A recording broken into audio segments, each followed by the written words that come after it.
이제 영국 국교회의 심한 그 박해를 피해서 1620년 메이플라워 호를 타고 있었던 그 102명 중에는요, 농업 종사자는 물론 하나도 없고 농업 도구와 종자는커녕 낚시를 위한 낚싯대 하나 가져간 사람이 없었다는 거예요.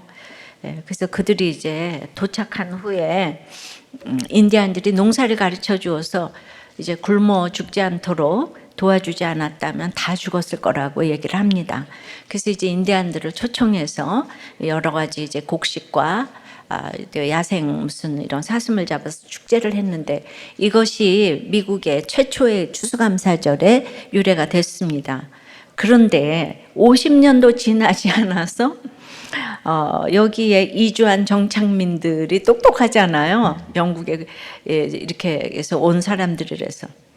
그래서 정말 아무것도 모르는 원주민 부족과 전쟁을 벌이면서 영토 확장을 시작해서 오늘날에 지금 미국이 되었습니다. 바울도 지금 유대인의 박해를 피해서 제수의 몸으로 항해를 하고 있어요. 오직 이제 그 유럽의 전도를 위하여서. 근데 이제 오늘 원주민이자 토인인 멜리데 사람들의 도움을 받게 돼요. 그래서 복음이 전해지지만 그래서 결국은 유럽의 복음이 전해지면서 축복받은 기독교 강국들이 영토를 확장하느라고 많은 나라를 식민지 삼게 되죠.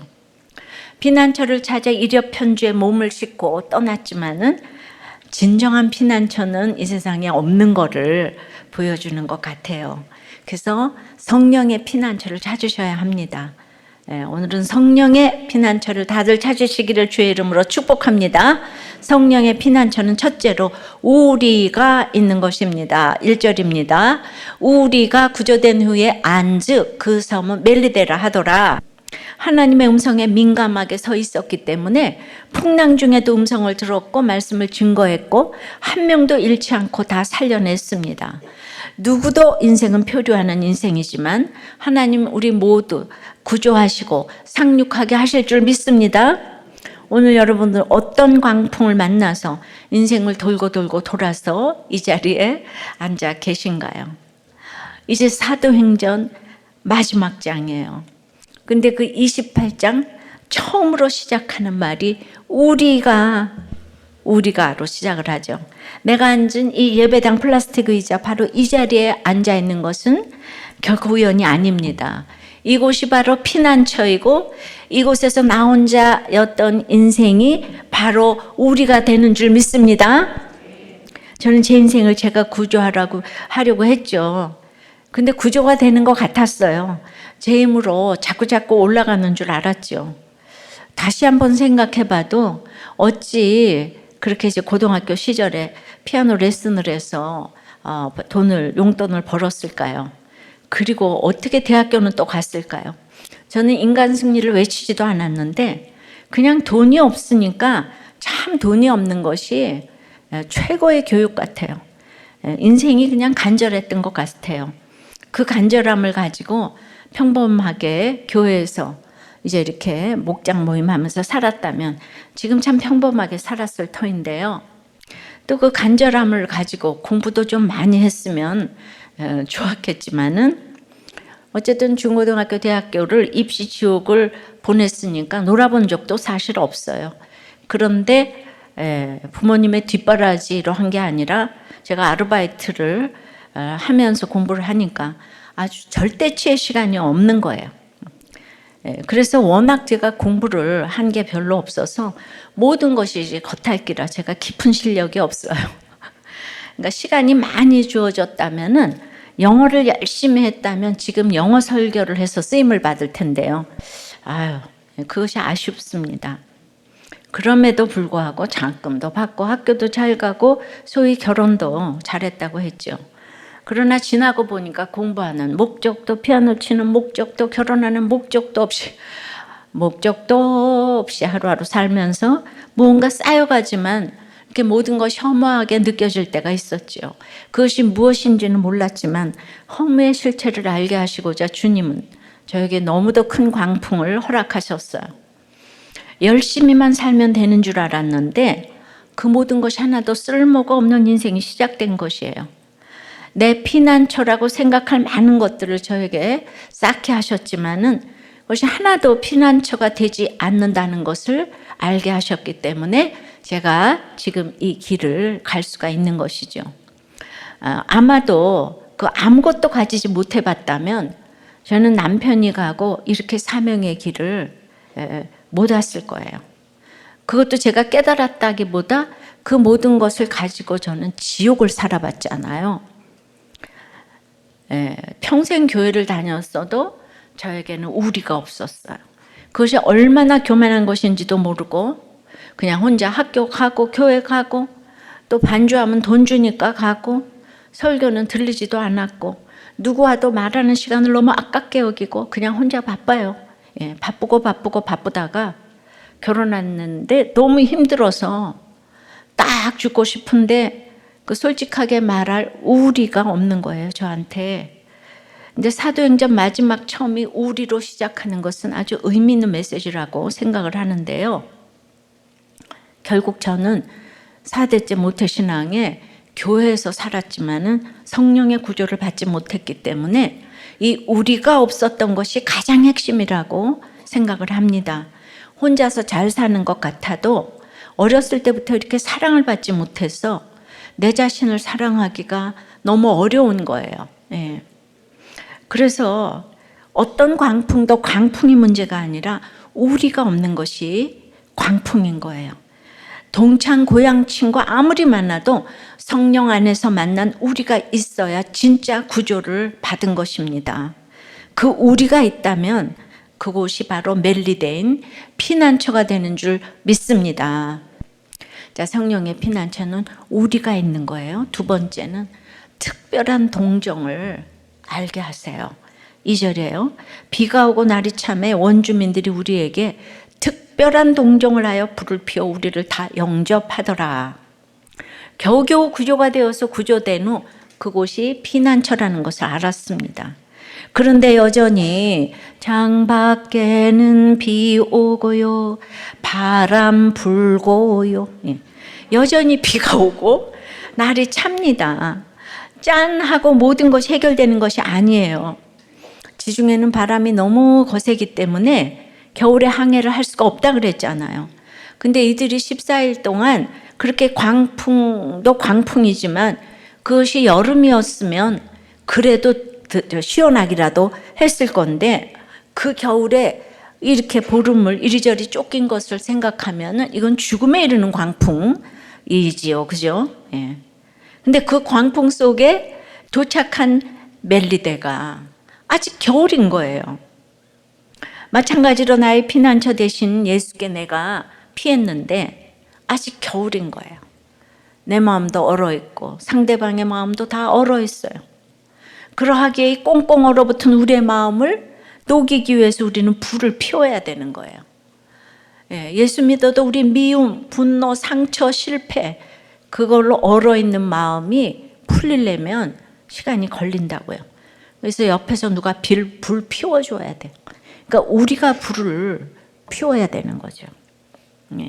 근데 누가 여기서 우리일까요? 원주민들이 이 추운 겨울을 보내게 하기 위해서 특별한 동정으로 지금 불을 피우고 있어요. 개역한글 성경에서는 토인들이라고 기록되어 있는데요. 오늘날 미개인, 야만인을 뜻하는 바바리아이라는 단어가 바로 여기에서 비롯되었습니다. 헬라인이나 로마인에 의해서 아주 야만인이라고 불려지게 된 건 자연스러운 일이었어요. 그러니까 특별한 동정을 누구한테 받았냐면 다들 무시하는 야만인에게 받은 거죠. 이 특별한 동정은 특별한 친절이란 단어죠. 바울이 타고 있던 배는 큰 파도에 다 부서졌어요. 사람들은 그 널조각 하나 의지해서 헤엄쳐서 상륙을 했습니다. 그런데 원어로는 소낙비가 쏟아지면서 추위가 몰려왔다는 거예요. 지난 열흘 이상 먹지도 못하고, 그리고 우리가 뭔지 모르지만 바울에게는 지병이 있었어요. 그 늙은 노인이었어요. 그 바울이 차가운 바다를 헤엄쳐 왔음에도 불구하고 지금 설상가상으로 겨울 소낙비가 쏟아지면서 추위가 지금 기승을 부르니까 그 노쇠하고 병약한 바울의 연약한 모습은 누구 눈에도 띄는데 당장 뭐라도 해주지 않으면은 막 죽을 것 같은, 그래서 정말 특별한 동정이 필요했고요. 그래서 모닥불을 피워서 특별하게 그들을 대접한 이유가 여기 있어요. 다른 죄수들도 다 마찬가지예요. 그러니까 마찬가지죠. 세상 풍파와 추위로 우리의 연약함을 이렇게 드러낼 때 세상도 동정을 하잖아요. 우리도 그냥 무조건 우리는 가난이 선이잖아요. 그냥 약자를 구하고자 하는 이런 마음이 있는데, 그러니까 내가 할 수 있다를 외치는 게 아니라 비록 한 섬에 구조되었지만은 주님, 제가 할 수 있는 것이 아무것도 없어요. 먼저 이렇게 있는 원주민들 앞에서 나의 이 부족함과 아픔과 약함, 이 수치 다 드러낼 때 특별한 동정이 내 꽁꽁 얼어붙은 몸과 마음을 지금 이제 다 녹이는 거예요. 성령님이 하시는 일이지만 성령도 연약한 자를 도우시기 때문에 이 생각도 못한 멜리데 사람들의 특별한 동정을 받게 하신 것입니다. 세상의 광풍을 거치며 피난처이신 예수님을 만나러 교회로 인도된 분들을 우리는 원주민처럼 낮은 마음을 가지고 섬겨야 합니다.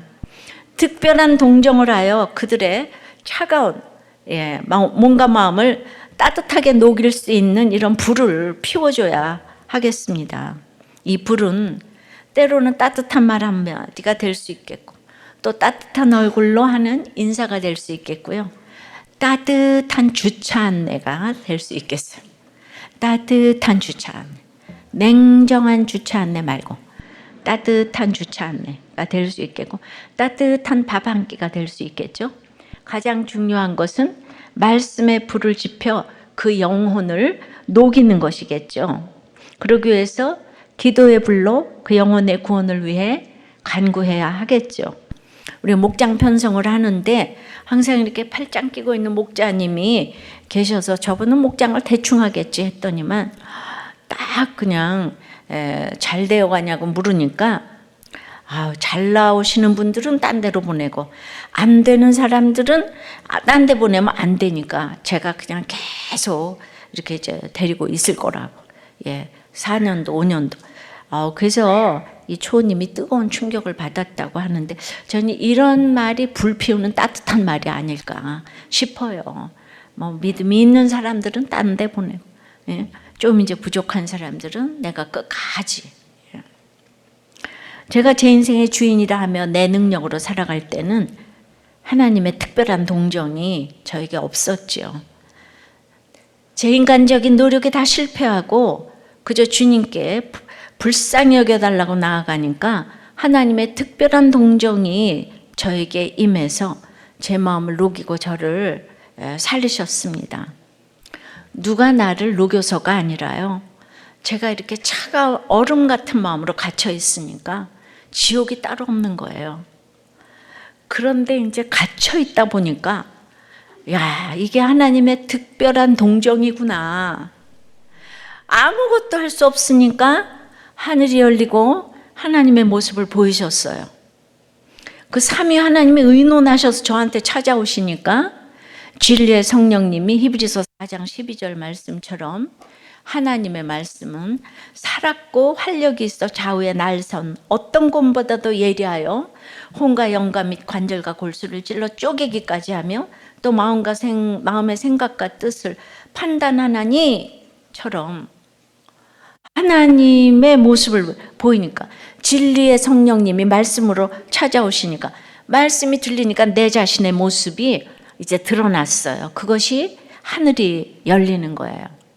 인간은 100% 죄인이고 하나님은 100% 오르시는데 하늘이 안 열리고 하나님의 모습이 나에게 투영이 안 되면 죄악된 내 자신의 모습을 하나도 보지 못하는 거예요.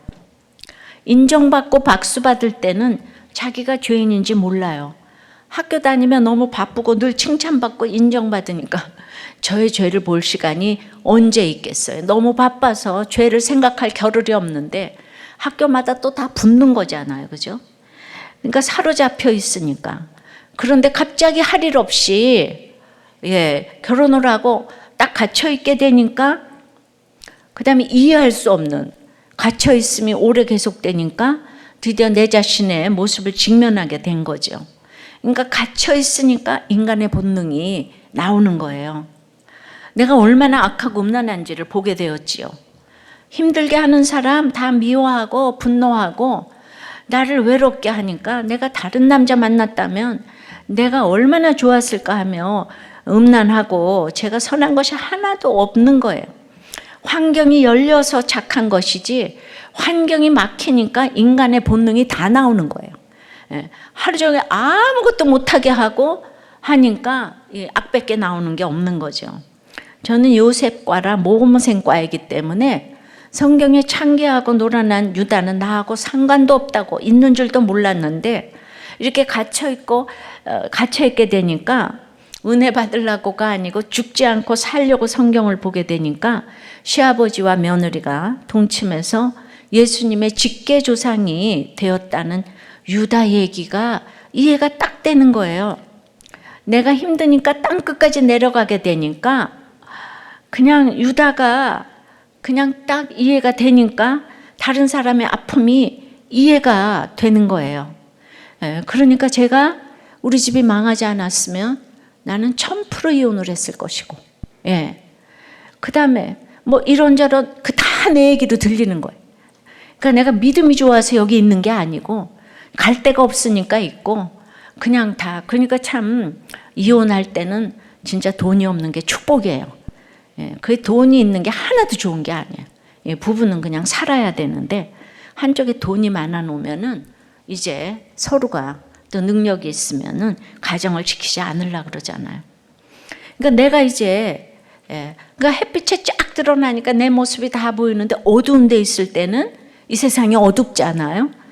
하나도 내 모습을 모르다가 이 광명한 빛에 드러나니까 내가 선한 것이 하나도 없다가 되니까 마음이 따뜻해지고 이제 우리가 되는 것이 쉬워지고 하나도 인정되지 않던 저의 죄됨이 보이니까 저는 여전히 갇혀 있었지만은 하나님의 특별한 동정으로 그다음부터 하나님의 시간으로 살아갈 수 있게 되었어요.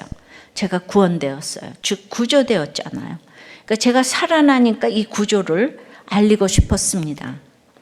그러니 저에게 특별한 동정으로 오신 그 주님의 은혜로 저도 특별한 동정으로 나가니까 늘 강박하고 완벽할 것 같은 남편의 연약함이 보이기 시작했어요.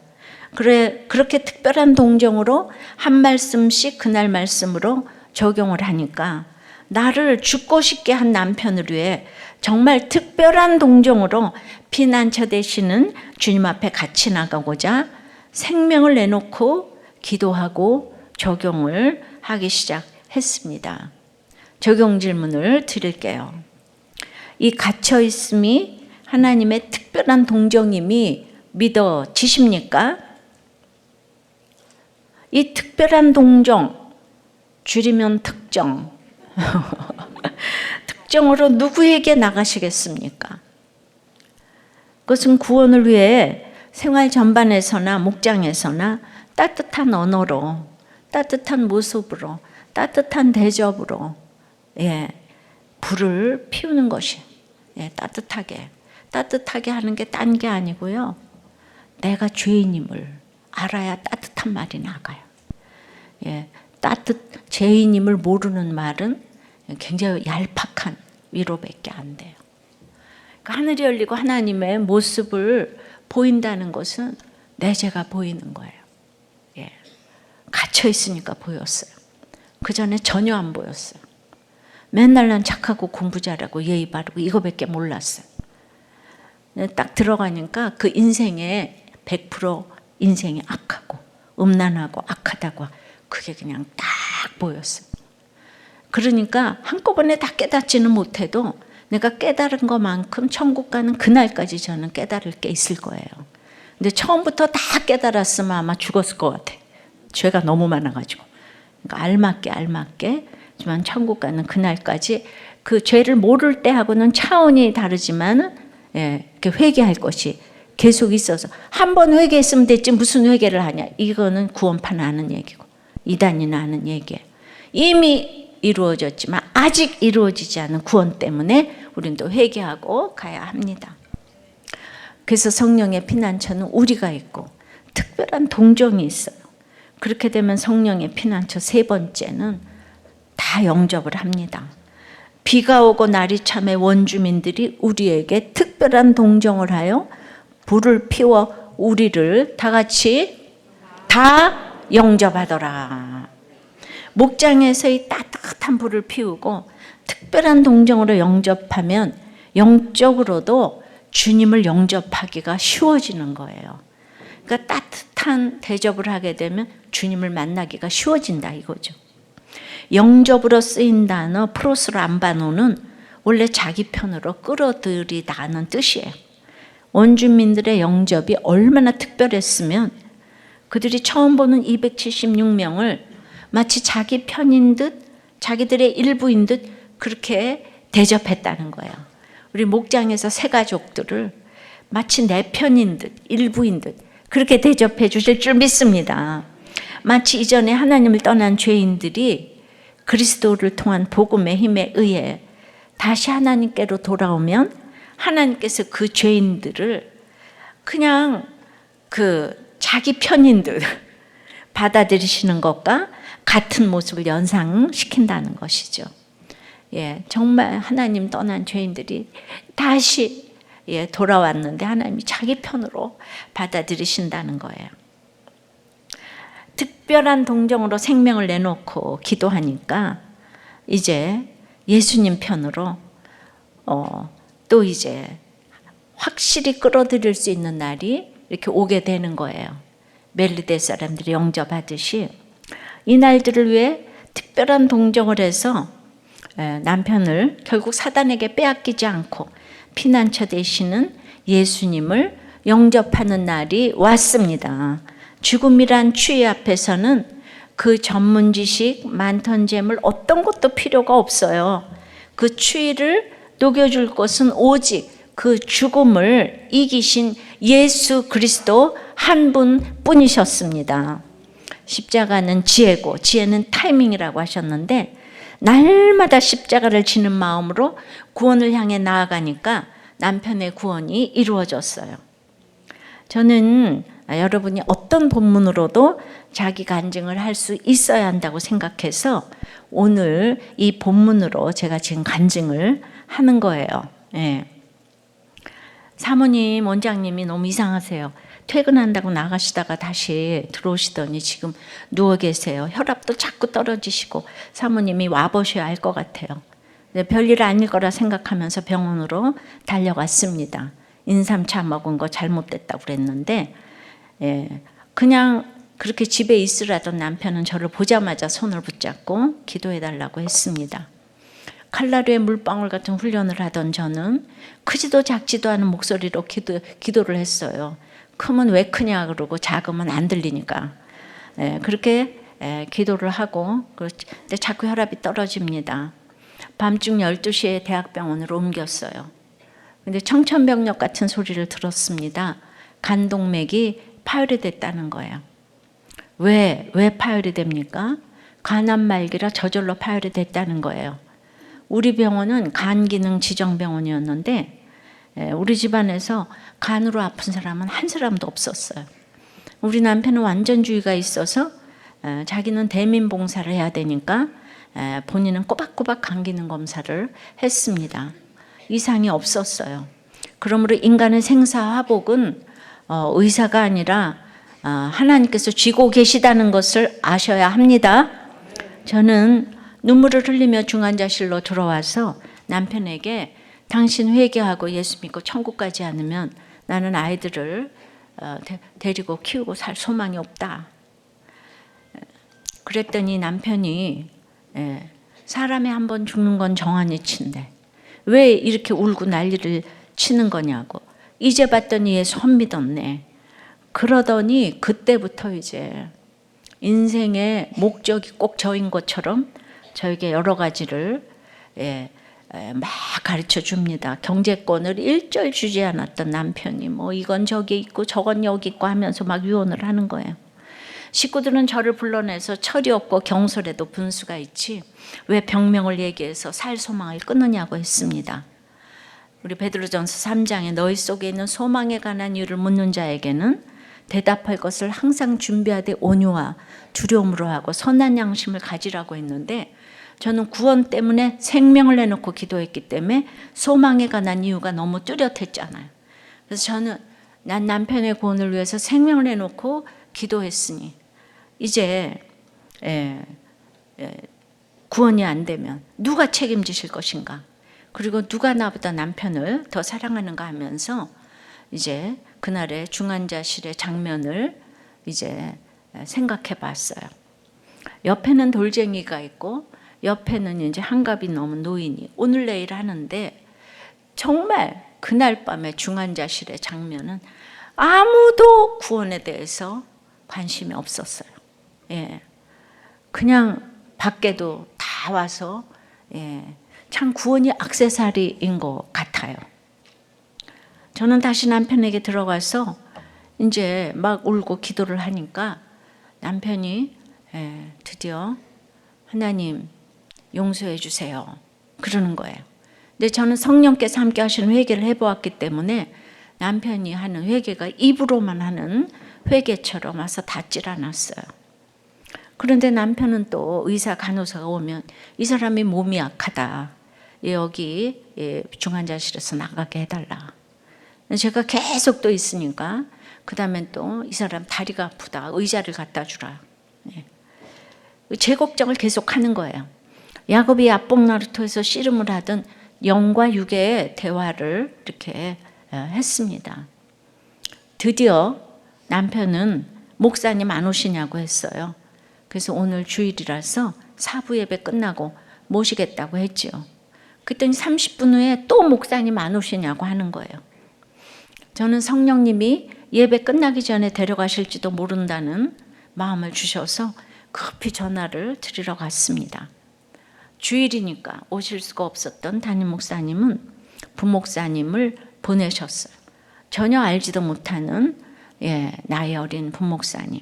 하나님의 세팅이었어요. 왜냐하면 우리 남편 교만해서 절대로 그 어린 목사님한테 뭐 그렇게 이제 신방을 받지 않을 사람이었는데, 그런데 처음 보는 그 부목사님이 중환자실에 들어오자마자 남편의 손을 붙잡고 살려달라, 기적을 베풀어달라 하지 않고 오늘 밤 이 세상을 떠나서 천국문 앞에 서셨습니다. 어떻게 가시겠습니까? 이렇게 딱 물어보니까 그 처음 보는 부목사님 앞에 예수 이름으로요 대답을 했어요. 그런데 목사님, 제가 믿음이 없어 교회를 못 나간 것이 아니고 죄가 많아 못 나갔습니다. 목사님 제 직업을 아십니까? 우리나라는 그 당시 산부인과를 가족계획 지정병원으로 지정해서 낙태 수술을 장려하는 시대였어요. 무자식 상팔자 슬로건까지 걸며 장려를 했기 때문에 그것을 죄로 여기지 않는 분위기였죠. 역시 장로님 아버지 밑에서 이렇게 죄의식이 있었나 봅니다. 회복시켜 주셔도 감사하고 회복시켜 주시지 않아도 할 말이 없습니다. 제가 이번에 큐티 노트를 한번 떠들어 봤어요, 옛날에. 그랬더니 그래도 회복시켜 주시면 열심히 몇 배 일을 하겠습니다. 이렇게 얘기했더라고요. 그렇게 써 있더라고요. 목사님은 우리 중에 누구도 행위로 천국 갈 사람이 없어요. 계란이 5개 중에 1개가 썩어도 그것으로 만든 빵을 못 먹고 10,000개 중에 하나가 썩어도 알고는 그것으로 만든 빵을 못 먹습니다. 그래서 나를 위해 죽어주신 예수님을 믿기만 하면 구원받고 천국에 갈 수 있습니다.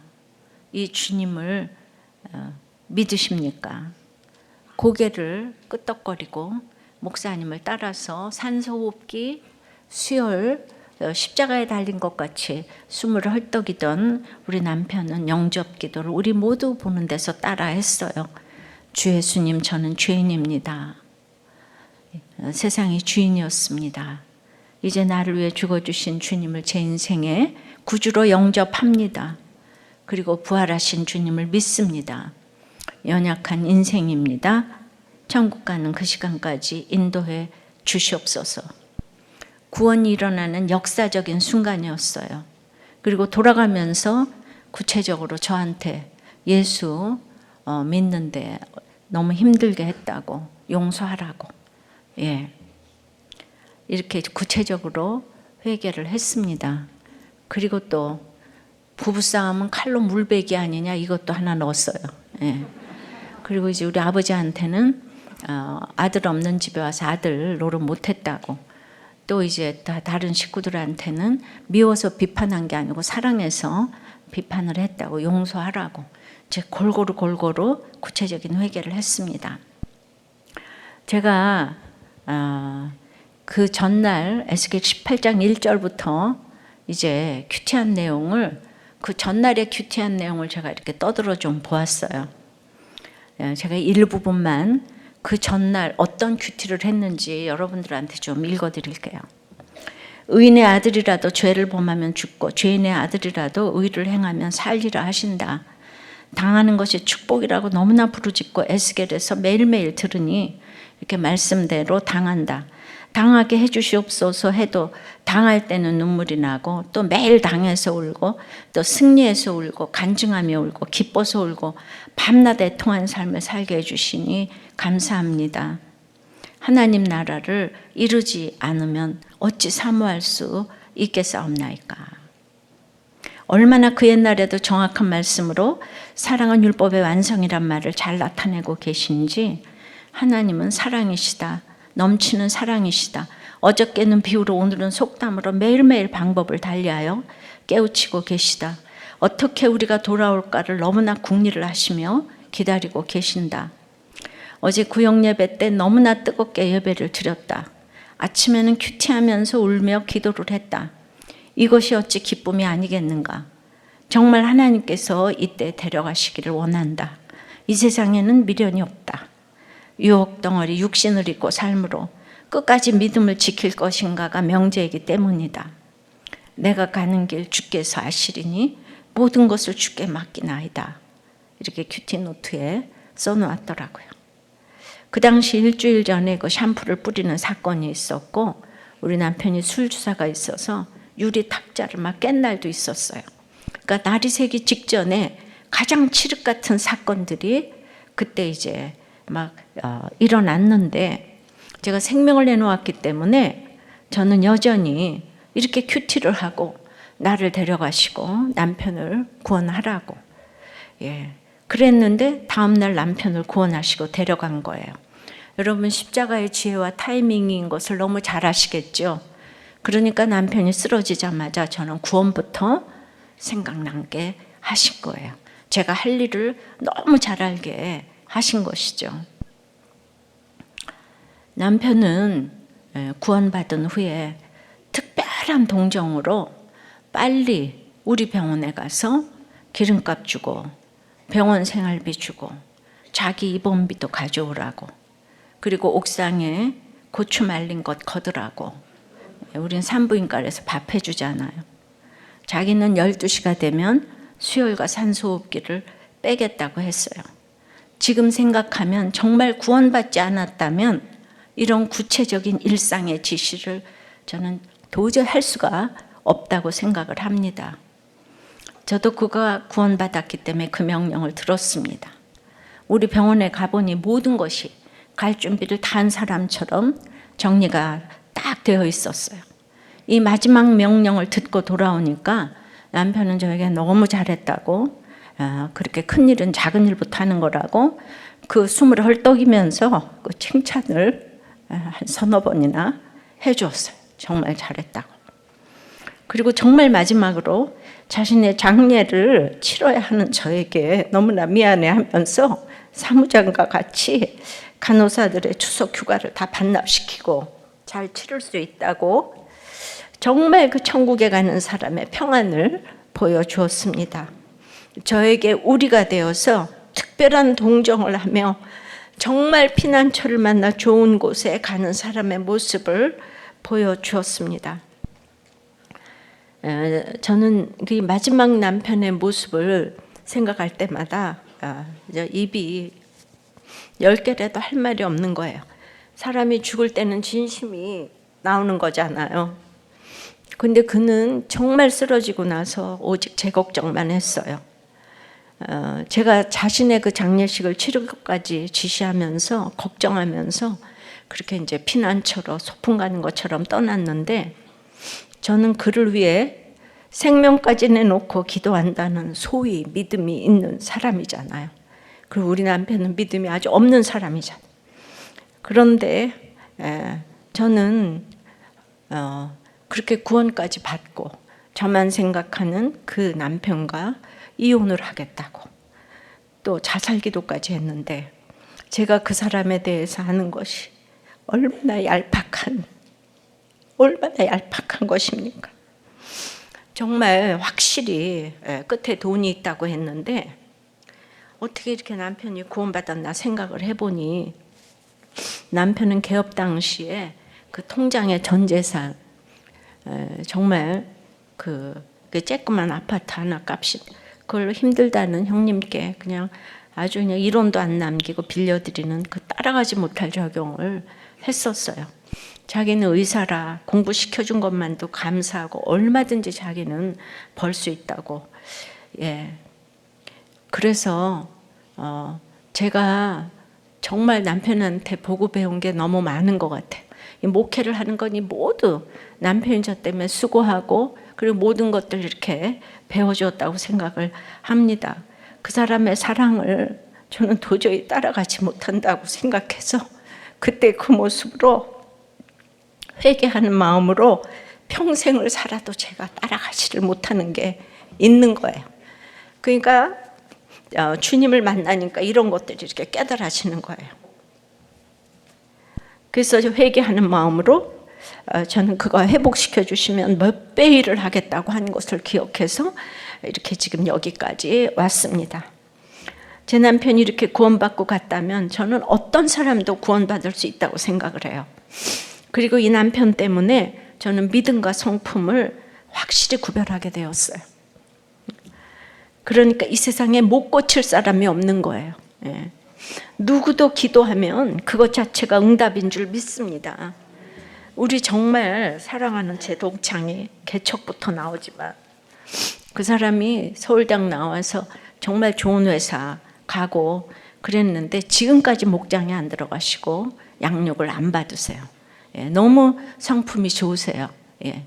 그런데 정말 성령의 구조를 지금 못 받은 거예요. 여러분, 성품이 좋다고 구원받는 게 진짜 아니더라고요. 근데 그분은 저의 이 사랑을 19년이나 받는데도 욕인지 칭찬인지도 모르는 거예요. 정말 심각하잖아요. 제가 얘기하면 심각하지도 않는 거예요. 정말 그런 마음으로 오늘 내가 다시 한번 우리 심아저씨를 위해서 이렇게 얘기를 하니까 정말 구원받고 돌아오기를 원하는데 이게 마음대로 안 되는 거예요. 여러분, 하나님 자체가 상급이 되셔야 사랑하는 식구들이 피난처 되시는 주님 곁으로 돌아옵니다. 여러분이 먼저 피난처로 오셔야 해요. 예수 그리스도 피난처로 오셔야 합니다. 그래야 다른 사람도 피난처로 인도하실 수 있습니다. 특별한 동정을 하게 하셔서 남편도 영접하고 구원받고 또 그도 특별한 동정을 저에게 베풀어 이렇게 사역을 지금 하게 된 줄 믿습니다. 말씀을 맺어요. 성령의 피난처는 내가 광풍 가운데 구조되어도 여전히 날이 차고 비가 오네요. 그러나 우리가 있는 것이 피난처입니다. 우리가 되면 이렇게 특별한 동정으로 따뜻한 말로 영접을 하게 하시죠. 그러니까 정말 성령 안에서 우리라면 이렇게 따뜻하게 영접을 하셔야 되는 거예요. 그 특별한 동정은 구원으로 연결되는 영접이 되는 거예요. 그리고 그 피난처는 오직 예수 그리스도이십니다. 나의 피난처 예수 의지해요. 기도할게요.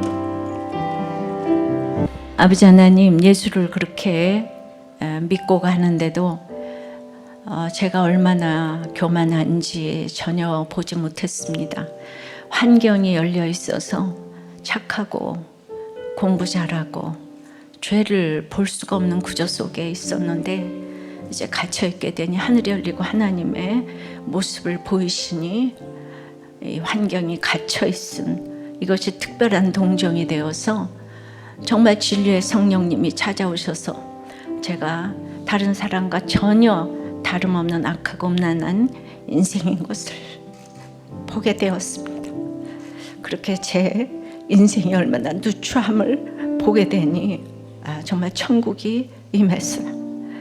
그렇게 그러나 저의 그 또 믿음이 얄팍하여서 이렇게 여전히 얼음 같은 사람들에게 다가가려니 정말 날이 차고 비가 오는데 그 따뜻한 불을 피우기가 너무 어려웠던 것이 여전히 원주민을 무시하고 저한테 차별이 많이 있었기 때문에, 그리고 이제 거절을 하는 남편도 너무 무섭고 두렵고, 그러니 날마다 말씀만 보면 정말 제가 할 수가 없어서 회개를 할 수밖에 없는데, 이상하게 회개를 하면서 그래도 예전과는 다른 지옥을 경험하는 것이 아니라 이렇게 이제 또 그 가운데서 애통함과 기쁨을 경험케 하셨습니다. 여러분들은 얼마나 이렇게 이제 돌고 돌아서 이 자리에 왔는데, 이제 우리가 천하보다도 귀한 것이 구원이라고 했는데, 구원의 역사가 일어나는 것이 이렇게 엄청난 광풍을 겪어서 주님을 이제 만나는 것이라는 것을 이렇게 알게 하기 위해서 하나님의 특별한 사랑으로 이제 우리가 되기 위해서 이곳에 이제 오게 하신 줄 믿습니다.